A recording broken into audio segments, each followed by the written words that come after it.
বরবাদ সিনেমাটি আপনার কাছে কেমন লেগেছে? আপনি কি তাণ্ডব সিনেমা করছেন?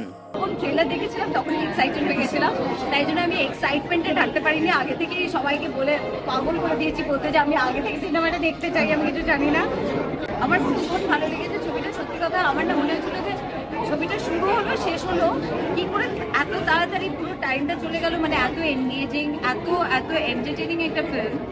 টলিউডের জনপ্রিয় অভিনেত্রী কোয়েল মল্লিক সম্প্রতি কলকাতা থেকে ঢাকায় এসেছেন বহুল আলোচিত সিনেমা বরবাদ দেখার জন্য।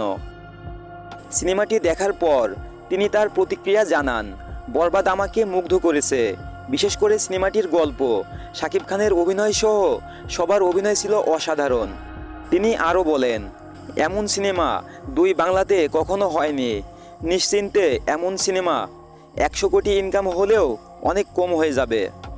আমি আশা করি খুব শীঘ্রই সিনেমাটি কলকাতায় রিলিজ দেওয়া হবে। তাণ্ডবের নিউজ নেক্সট ভিডিওতে দেখতে পারবেন। ভিডিওতে লাইক দিয়ে সাথেই থাকুন।